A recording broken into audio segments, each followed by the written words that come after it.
You and I are going wine shopping together. You can find a sensational bottle of wine for criminally low prices. Let's get started exploring and tasting new wines together. We are indeed opening up some sparkling to celebrate the release of Blind Tasting Sessions Tournament of Bubbles. This was absolutely so much fun to film. We were at the 40th Food and Wine Classic in Aspen, and we gathered together some absolute heavyweights of the industry, and we pitted them against each other, making them blind taste what is arguably the most difficult wine to blind taste, and that is sparkling wine.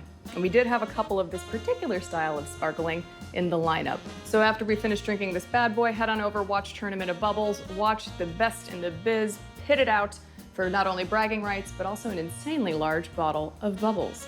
But before you do, grab a glass, because we are going to learn all about Prosecco. Prosecco is a sparkling wine that is produced in a large growing region of northeastern Italy. The area spans 9 provinces through the Veneto and the Friuli Venezia Giulia wine regions, and it's named after the village of Prosecco, which lies in the Trieste province. These wines use the Prosecco grape, also known as glera, which is the most planted white wine grape in all of Italy. A lot of people use the names Prosecco and Champagne kind of interchangeably, but these are very different wines for a variety of reasons. Of course, the areas that they're grown in, the grapes that are being used, but also the method in which they're being made. Wines like Champagne, Cremant, Franciacorta are wines that are using something called the traditional method. In this method, a base wine or a blend of base wines that have already been fermented dry are put directly into the bottle, and sugar and yeast are added. The sugar consumes the yeast, converting it to alcohol and releasing carbon dioxide or bubbles. And when all of the yeast has been consumed, they die and they remain in the bottle.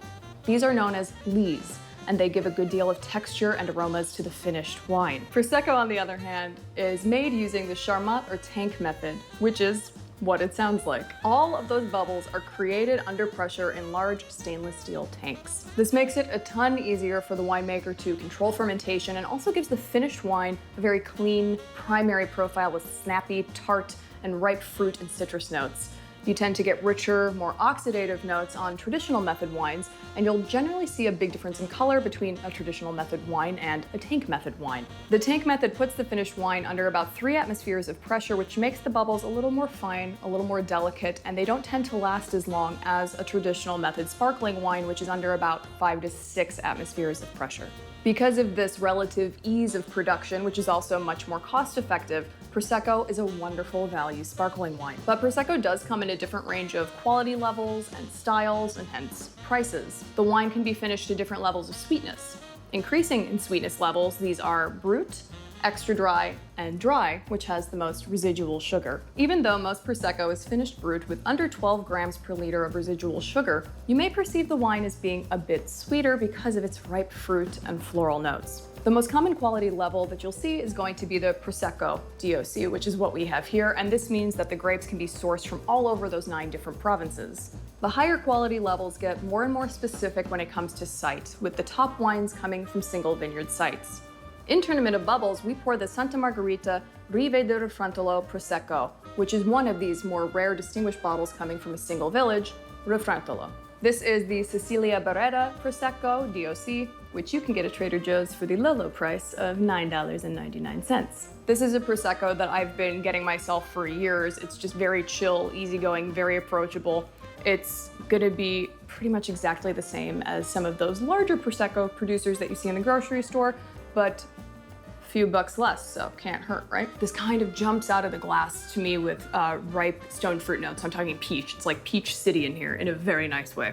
And lovely florals as well, honeysuckle. It has this faint whiff to me of Lily of the Valley, which can be pretty cloying, but that's why I say faint. It's just down there. It reminds me of when I was a kid, my mom used to pick Lily of the Valley and put it in these little vases on the windowsill. So yes, the stone fruits, a little bit of tropical fruit as well. I'm getting some like pineapple passion fruit on this. Ripe yellow pear, ripe yellow apple. Citrus that's very fresh and very ripe, but it has this creaminess to it, almost like a moussey whipped cream or like a lemon sorbet. Lovely melon notes on this as well. So it's just very primary fruit, like we talked about before with the stainless steel. You'll also notice this really lovely pale color in the glass. So when you do have a traditional method made sparkling wine, Again, I mentioned those oxidative notes, which make this a little richer in color. Typically, not always, but that is one of the indicators of potential tank method sparkling wine in your glass, which you'll see some of the contestants utilize on Tournament of Bubbles. Very smart. And also the bubbles themselves in here, you can kind of barely see them because they are so fine.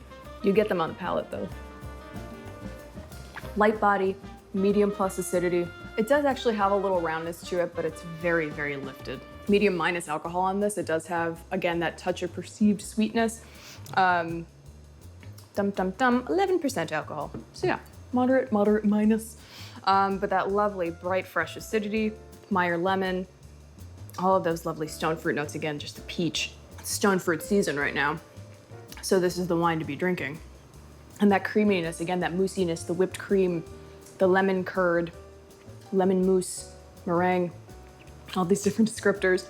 So you have that citrus, you have the ripe apple, the ripe pear. Everything is very, very nice and juicy and bright. This is a wonderful aperitif, something great to pour guests as they're coming into your home, to start the meal off with a glass of Prosecco, to have it with some appetizers, a cheese board, especially some of the more like nutty saline cheeses, Manchego, Asiago.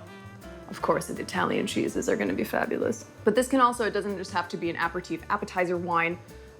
It can stand up to main dishes as well, because there is that little schnudge of residual sugar on here. Even though this is brut, that's still a top line of 12 grams per liter of residual sugar. So that means you still can taste a little bit of sweetness on this. But that little hint of it and the texture on this makes me think like this is just great with Thai food, with curries, especially curries that have like a coconut cream in them.